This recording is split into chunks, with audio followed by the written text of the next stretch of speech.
All right, so the Turkish get up. The Turkish get up is it's a little bit different kind of exercise.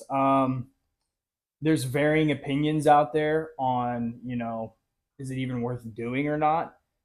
Some people say yes, it's absolutely worth doing. Other people are like, you're kind of wasting your time.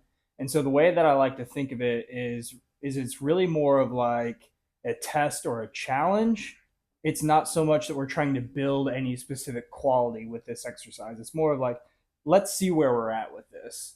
Um, and so it's very technical movement. It is we can break it down into 6 steps, and so that's kind of what I'm going to do right now is show you the technicality of those movements. So um, what's going to be the best way?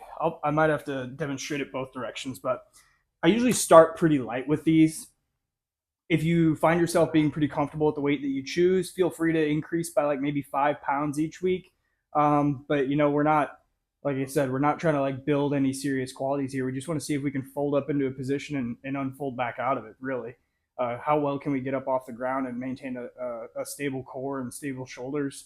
But that's really kind of the purpose of this exercise. Like I said, it's more of a test than it is we're trying to build any specific thing. So here I've got a 20-pound dumbbell. Most people will use a kettlebell to do this.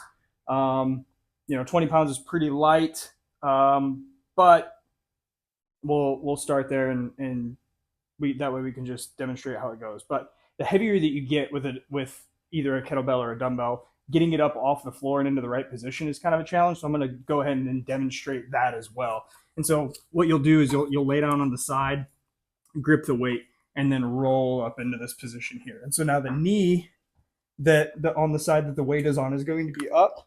We're going to pack this shoulder down towards the back of the socket, leg long, arm out to the side over here on this side. And then the first step number 1 is to crunch up. And so I've got the weight on my elbow back here. I'm crunched up, and then from here we're going to press up. And next we're going to bridge up. So we got a nice hip bridge. We're going to come down into a windmill, and then we're going to be half kneeling, and then we are going to stand. And the whole time I'm kind of keeping my gaze up here at my eyes, or at the weight. And then to go backwards, we just do the same process in reverse. So we go from standing to kneeling, kneeling to windmill, windmill to bridge, bridge to press, or pressed up, down to our elbow, and then laying back down. And that is the 6 steps in forward and reverse of the Turkish get up. So just in case the camera angle was a little goofy there, let's try the other side. So weight above my shoulder, shoulder packed back to the back of the socket, crunch up, nice stable core, press up, bridge up, windmill, half kneeling, stand up, and then now the same thing in reverse order, kneeling, windmill, step through to the bridge, lower down to the elbow, and finally down to the floor. And that is how we do the Turkish get up.